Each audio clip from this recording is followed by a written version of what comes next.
Praise the lord.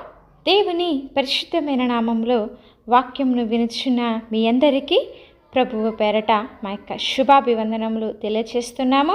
ఈరోజు దేవుని వాగ్దానము, నీవు అనుదినము తప్పక సేవించుచున్న నీ దేవుడే నిన్ను రక్షించును. దానియేలు గ్రంథము 6వ అధ్యాయము 16వ వచనము. ప్రియ సహోదరి సహోదరులారా, మీలో ఎక్కువ మంది ప్రతిరోజు ప్రతిదినము ఆయనను సేవిస్తూ మోకరించి ప్రార్థనలో అనుదినము తప్పక ఆయనను సేవించటము, గణపరచటము, కొనియాడటము, కీర్తించటము చేస్తున్నారు. కాబట్టే అనుదినము సేవిస్తున్న దేవుడు నిన్ను ప్రతినిత్యము కూడా రక్షిస్తున్నాడండి. ఎందుకంటే మనము తప్పిపోతామేమో కానీ ఆయన తప్పిపోయేవాడు కాదు. మనము నమ్మదగిన వారమై ఉండినా కూడా ఆయన నమ్మదగిన వాడండి. ఎంతో నిష్టగా భక్తి చేస్తూ కొన్నిసార్లు ప్రార్థన మనమేంటి వదిలివేస్తాం, కానీ ఆయన మాత్రము మనలను ఎప్పటికీ కూడా చేయి విడవలేదు. మనం భక్తి మానివేశాము అని ఆయన చేయి విడిచి ఉంటే మనము ఏమైపోయే వాళ్ళము కదా. ఆయన కునుకక నిద్రపోక అపాయము ఏమీ కూడా రాకుండా నిన్ను నీ కుటుంబాన్ని కాపాడుతున్నాడు. రాత్రివేళ కలుగు భయమునకైనను, చీకటిలో సంచరించు తెగులు అయినను రాకుండా ఏ తెగులు కూడా మనకి నీ యొక్క గుడారంలో సమీపించనీయకుండా ప్రతి నిత్యము ఆయన నిన్ను రక్షిస్తున్నాడండి. మనము ఒకరోజు భక్తి చేసి ఒకరోజు చేయకుండా ఉంటేనే ఇంత కాపుదల మనకి దొరుకుతుందే. అదే ఆయన సహాయము మనకి ప్రతినిత్యము కావాలి అంటే ఎక్కడ కొరత లేకుండా నువ్వు అడిగింది కూడా ఆయన ఇస్తుంటే, మరి మనము నిత్యము దేవుణ్ణి స్తుతిస్తే ఆయన ఇంకా ఎంతగా కాపాడుతాడు ఒకసారి ఆలోచన చేద్దాము. మరి దానియేలును తీసుకువెళ్ళి ఏం చేశారండి? కుట్ర చేసి సింహాల బోనులో వేశారు. మరి శ్రమ బహు భయంకరమైనటువంటి క్లిష్ట పరిస్థితుల్లో దానియేలు ఉన్నాడు. అది ఏంటంటే, ఒక 30 రోజుల పాటు ఒక రాజుకు తప్ప ఇంకెవ్వరికి కూడా మృక్కితే వారిని తీసుకువెళ్ళి సింహాల బొనులో వేస్తారని రాజు ఆజ్ఞ వచ్చింది. అయితే దానియేలు ఈ మాటలు విని కూడా యథావిధిగా మరి తన యొక్క వాడుక ప్రకారము యెరూషలేము వైపు కన్నులెత్తి ప్రార్థన చేశాడండి. మరి ఆ వార్తను మిగతా వాళ్ళందరూ కూడా రాజు వద్దకు వచ్చి దానియేలు ఇలాగ ప్రార్థన చేస్తున్నాడు అని ఎలాగైనా సరే దానియేలుని నాశనము చేయాలని చూశారండి. మరి ఆ మాట వారికి చెప్పినప్పుడు మరి తీసుకువెళ్ళి ఎక్కడ వేశారు? సింహాల బోనులో తీసుకువెళ్ళారు. అయితే అప్పుడు రాజు అంటాడు కదా దానియేలుతో, నీవు ప్రార్థిస్తున్న దేవుడు నిన్ను ఖచ్చితంగా రక్షిస్తాడు అని.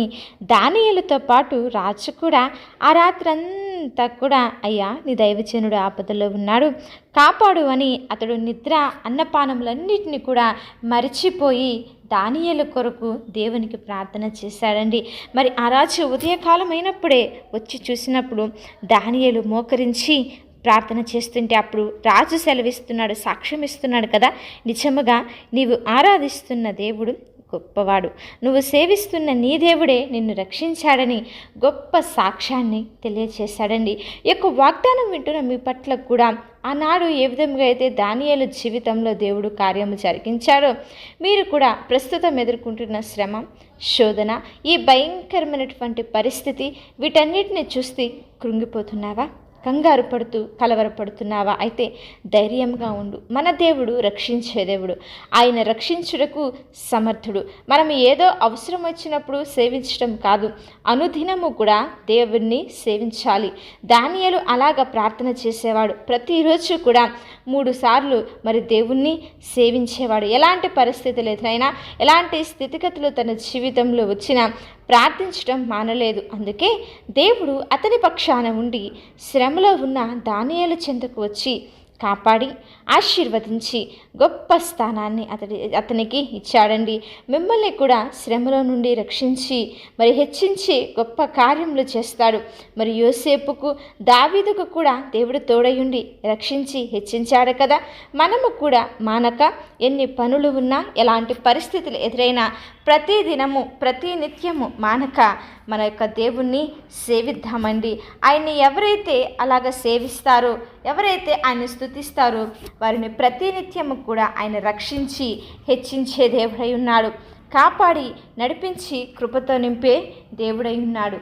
దానియేలు భక్తి అన్యుడైన రాజునే ఆకర్షించింది. సింహాల నోళ్లు ముయ్యటానికి దూతను కాపుదలగా ఉంచాడు. మన మీదకి కీడు రాకుండా కాపాడటానికి ఆయన తన యొక్క దూతలను పంపిస్తాడండి. నీకు అపాయము రాదు. నీ మార్గములన్నిటిలో నిన్ను కాపాడుటకు దూతలకు ఆజ్ఞాపించును. నీ పాదములకు రాయి తగలకుండా కాపాడుతాడు అని వాక్యం సెలవిస్తుంది కదా.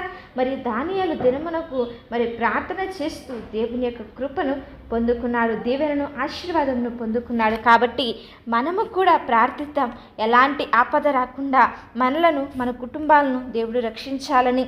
ప్రతి దినము కూడా ఆత్మీయ స్థితిలో మనం ఎదిగే వారంగా, ఉన్నతమైనటువంటి మేలులను పొందుకునే వారంగా, దానియేలు వలె ప్రతినిత్యము దావీదు, దానియేలు, యోసేపు వారి శ్రమలలో దేవునికి మొరుపెట్టారు.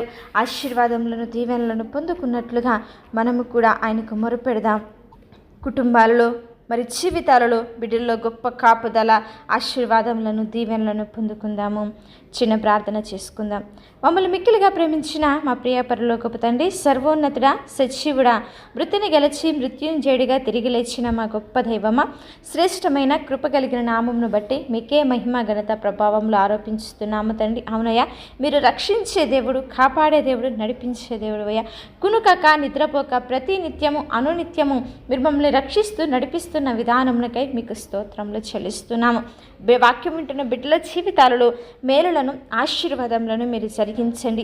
వారు ఎదుర్కొంటున్న ప్రతి ఒక్క ఆర్థికపరమైన ఇబ్బందుల్లో నుంచి, ప్రతి ఒక్క అనారోగ్య పరిస్థితుల్లో నుంచి విడుదల మీరు అనుగ్రహించమని ప్రార్థిస్తున్నాం. కుటుంబాలలో నెమ్మది, శాంతి, సమాధానమును మీరు దయచేయండి. ఎలాంటి శోధనకరమైన పరిస్థితులు ఎదురైనా, ఎలాంటి నిందలు ఎదురైనా, ఎలాంటి అవమానకరమైన పరిస్థితులు ఎదురవుతున్నా విడివక నీ సన్నిధిలో ప్రార్థించే కృపను, నీ సన్నిధిలో గోచాడే అనుభవమును ప్రతి ఒక్క బిడ్డకు మీరు నేర్పించమని ప్రార్థిస్తున్నాం. సహాయం అనుగ్రహించండి. బిడ్డల పట్ల గొప్ప మేలులు, ఆశీర్వాదములు, దీవెనలను మీరు జరిగించండి. అంతేకాకుండా తండ్రి, బిడ్డలు ఎగ్జామ్స్ రాసి ఉన్నారు, రిజల్ట్స్ కొరకు ఎదురు చూస్తున్నారు. దేవ, మంచి పర్సెంటేజ్తో పాస్ అవుటకు నీ కృపను అనుగ్రహించండి. బిడ్డల పట్ల గొప్ప కార్యములు, మేలులను జరిగించి మీ సన్నిధిలో ఉన్నతమైన సాక్షులుగా నిలవబెట్టుకుని సమస్తమైన మహిమ, ఘనత, ప్రభావములు కేవలం మీరు మాత్రమే పొందుకోమని యేసుక్రీస్తు వారి శక్తి కలిగిన నామంలో ప్రార్థించి వేడుకుంటున్నాము తండ్రి. ఆమేన్. అలాగే మీ యొక్క ప్రార్థన అవసరతలు మాకు తెలియచేసిన ఎడల మేమందరం కూడా మీ గురించి ప్రార్థన చేస్తాము. దేవుని ఉన్నతమైన కృప మీకు, మీ కుటుంబాలకు తోడై ఉండి నడిపించునుగాక.